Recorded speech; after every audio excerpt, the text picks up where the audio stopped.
Isang simpleng handaan sana, pero nauwi sa tensyon.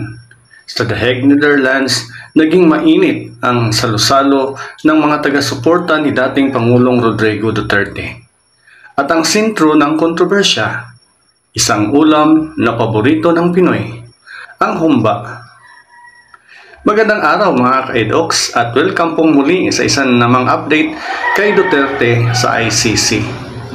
Sa isang birthday celebration malapit sa International Criminal Court Detention Center, nagkaroon ng mainit na sagutan si dating presidential spokesperson Harry Roque at ilang Duterte supporters. This is presented to you by Education 4708. Just proceed to view the full content. Ayon sa Facebook Live video ni Cecil Arsenio, nagsimula ang lahat ng may sumigaw tungkol sa isang post umano ni Aldo na nananlait sa kanilang grupo. Mabilis na sumabat si Roque na nananawagan sa mga dumalo na huwag manahimik. Some things are right, some things are wrong. You need to take a stand against wrong, giit ni Roque. Pero mas uminit pa ang usapan nang matuklasan niyang siya raw ay pinagtatawanan online dahil lamang sa pagkain ng humba. Bilang tugon, inialok pa ni Roque na siya na ang magbabayad ng buong putahe. Ngunit iginiit ng grupo na ang ulam ay handog ng kaibigan ng celebrant para sa lahat. Sa halip na humupa, lalo pang tumindi ang tensyon. Ayon sa mga nakasaksi, tinuligsa ni Roque ang ilan sa mga bisita sa umano'y bulag na pagsunod kay Aldo. Maging ang mismong celebrant ay nakasagutan niya at idineklara niyang siya'y na-disrespect at inatake. Ang insidente na dapat ay simpleng kasiyahan lang ay mabilis kumalat sa social media at tinawag pa ng ilan bilang humba clash. Ngunit may mga dumalo ring nagsasabing pinalaki lamang ng media ang nangyari at walang totoong gulo. Sa huli, ang handaan na naging sanay simbolo ng pagkakaisa ng mga taga-suporta ay nauwi sa isa pang isyu na nagbukas ng tanong. Mas matimbang ba ang politika kaysa pagkakaibigan kahit sa isang handaang may humba? Ano ang tingin nyo sa insidenteng ito? Totoo bang simpleng pagkain lang ang dahilan ng tensyon? O may mas malalim na ugat ang mga yan?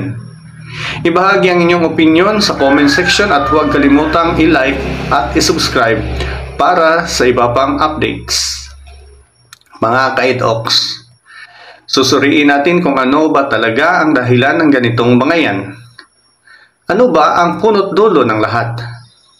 Batay sa mga ulat at sa mismong Facebook Live video ng supporters, ang pinakaugat ng tensyon ay hindi talaga ang pagkain ng humba per se, kundi ang pakiramdam ni Harry Roque na siya ay iniinsulto at minamaliit. Narito ang pagkakasunod-sunod ng ugat ng gulo. Una, isang online post ni Aldo. May nagbanggit sa gitna ng handaan na si Aldo ay nagpost ng nakakainsultong komento laban sa grupo. Pangalawa, Roque singled out. Ayon kay Roque, ang post ay tumutuligsa rin sa kanya, particular na dahil sa kumakain siya ng humba. Para kay Roque, ito ay hindi simpleng biro, kundi isang pang-alipusta sa kanyang pagkatao at dignidad. Pangatlo, stand on what is wrong. Kaya mabilis siyang nag-react at sinabi, you have to take a stand if it's wrong.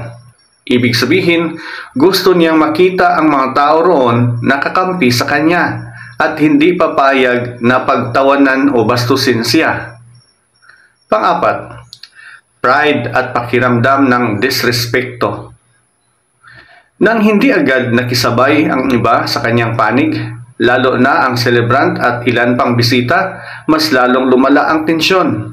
Naramdaman ni Roque na hindi siya pinagtanggol, kundi binaliwala. Panglima, ang resulta, clash at pag-init ng salitaan.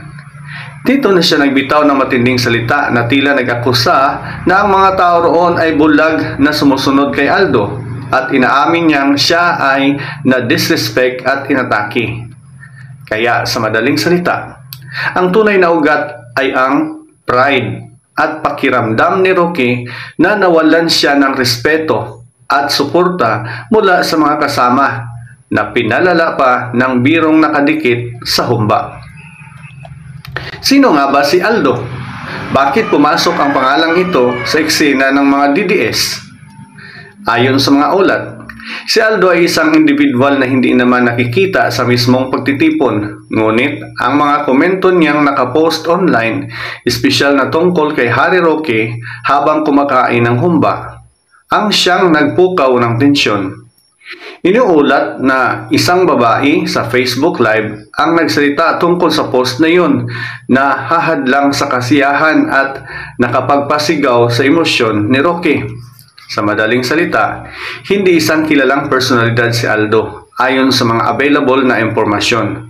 Bagkus, siya ay isang background figure na nagpost ng nakakasakit na komento online. Siya ang naging spark ng hindi inaasahang alitan sa isang supposed to be na masayang selebrasyon. Kung ating susuriin, ang nangyari sa daheg ay hindi lamang tungkol sa isang simpleng pagkain na tinatawag na humba. Sa mas malalim na pagtingin, ito'y sumasailalim sa mas malaking realidad ng politika at pagkawatak-watak sa hanay ng mga Pilipino. Minsan, ang isang maliit na bagay, tulad ng isang putahe sa handaan, ay nagiging mitsa ng mas malaking bangayan, lalo na kung may halo ng personal na tampuhan at politikal na alitan. Pinapakita nito na kahit malayo sa Pilipinas, bitbit pa rin ng ating mga kababayan ang bigat ng politika at hidwaan. Nakakalungkot isipin na ang isang pagtitipon na dapat sana ay nagdudulot ng saya at pagkakaisa ay nauuwi sa tensyon at sisihan. Ang tanong ngayon, kung hindi tayo marunong magpatawad at magpakumbaba sa maliit na bagay, paano pa natin mahaharap ang mas malaking hamon bilang isang komunidad o bilang isang bansa? Marahil ang tunay na aral dito, mas matimbang dapat ang pagkakaisa at respeto kaysa pansariling pride o politikal na panindigan. Dahil sa huli, kapag ang ulam ay naubos at ang kasiyahan ay natapos, ang iiwan sa atin ay ang relasyon at tiwala na binuo o tuluyang nasira. Kung nakapagbigay kaalaman ang bidyong ito, mag-comment ka naman, mag-like, mag-subscribe at magbahagi nito sa iyong mga kaibigan. At ito ang EdOx DC na nagsasabing sa bawat panahon at pagkakataon sa katotohanan dapat nakatuon. Hanggang sa muli, paalam!